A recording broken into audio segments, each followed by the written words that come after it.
He rules the largest country on earth. He's trying to rebuild a fallen empire. But Vladimir Putin didn't start powerful. He started hunting rats in a slum. This is part one: how poverty and the KGB shaped the man who would rule Russia. October 7th, 1952. Leningrad, Soviet Union. Vladimir Putin was born into extreme poverty. His family lived in a communal apartment with no hot water, shared with multiple families. Post-war Soviet misery. His father was a wounded World War II veteran. His mother nearly starved during the Nazi siege. Two of his brothers died before he was born. Putin tells this story himself. As a kid, he hunted rats in the stairwell with a stick. One day, he cornered a huge rat. He thought he had it trapped. The rat turned and leaped straight at his face. Putin says that moment taught him everything about power. When you're cornered, you don't surrender. You attack. This wasn't just a childhood memory. This became his philosophy. Young Putin was small, skinny, and angry. He got into constant fights in the Leningrad streets. A hooligan, a troublemaker. But he was also smart, really smart. At age 11, he discovered judo and sambo, Soviet martial arts. This changed everything. Judo taught him discipline over chaos, technique over strength, how to use an opponent's power against them, how to win when you're smaller and weaker. Sound familiar? That's exactly how he would later play geopolitics. Putin earned a black belt. Martial arts gave him control, focus, and a pathway out of poverty. But he wanted more than just escape. He wanted power. At 16 years old, Putin did something crazy.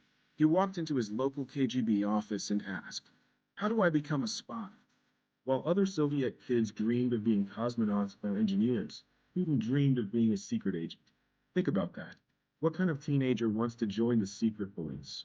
The KGB officer told him, "Get a law degree. Stay out of trouble." Wait. So Putin did exactly that. He studied law at Leningrad State University, kept his head down, stayed focused. 1975, Putin graduated and joined the KGB. His dream came true. For the next 16 years, Putin was a Soviet intelligence officer. But he wasn't James Bond. He was mostly a mid-level bureaucrat doing paperwork, recruiting informants, maintaining files. 1985, he got posted to Dresden, East Germany. Not Moscow. Not a glamorous assignment. He was a nobody in the spy room. But Dresden is where everything changed. November 1989, the Berlin Wall fell. Putin watched from Dresden as protesters stormed the Stasi headquarters. The Soviet Empire was collapsing in real time. Putin called Moscow for instructions. How should we respond? What should we do? Moscow never called back. Putin later described this as the moment he realized the Soviet state had died. There was a paralysis of power. The empire was finished, and nobody was in charge. In 1990, Putin returned to Leningrad. The KGB was in chaos. The Soviet Union was breaking apart. Everything he believed in, everything he'd worked for, was dissolving. For Putin, this wasn't liberation. This was humiliation, the greatest geopolitical catastrophe of the 20th century. And he would spend the rest of his life trying to reverse it. From a rat-infested slum to the KGB, from poverty to watching an empire collapse. These experiences forged Vladimir Putin's worldview. Strength is everything. Weakness is death. Never surrender. But how does a mid-level spy with no connections become the president of Russia? 1990, the Soviet Union is collapsing. The KGB is finished. Most intelligence officers are panicking. But Putin makes a smart move. He pivots into politics. He becomes an advisor to Anatoly Sobchak, the mayor of St. Petersburg. He handles foreign relations and investment. On paper, he's bringing in business. In reality, he's learning how power and money work in the new Russia.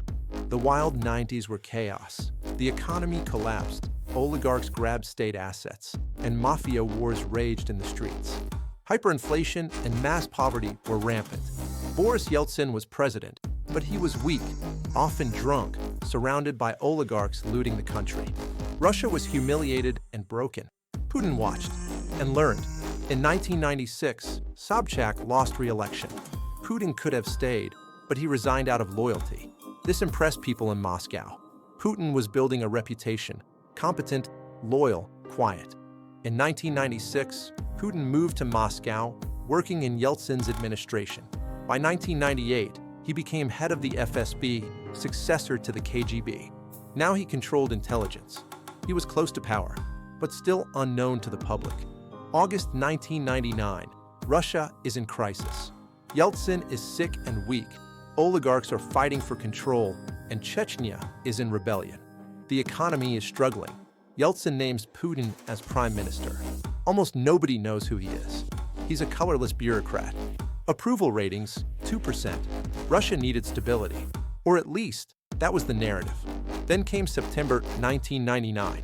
September 1999, 4 apartment buildings were bombed in Moscow and other Russian cities. 300 people killed. Families sleeping in their beds, blown apart. The government immediately blamed Chechen terrorists. Putin's response was fierce and memorable. We will hunt them down. Wherever we find them, we'll waste them. If we find them in the toilet, we'll waste them in the outhouse.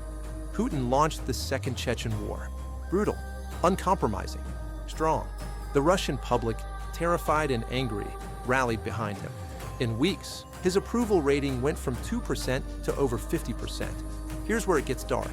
Some journalists and former FSB officers claimed the FSB itself orchestrated the bombings. This was to create a pretext for war and boost Putin's popularity. Evidence they presented.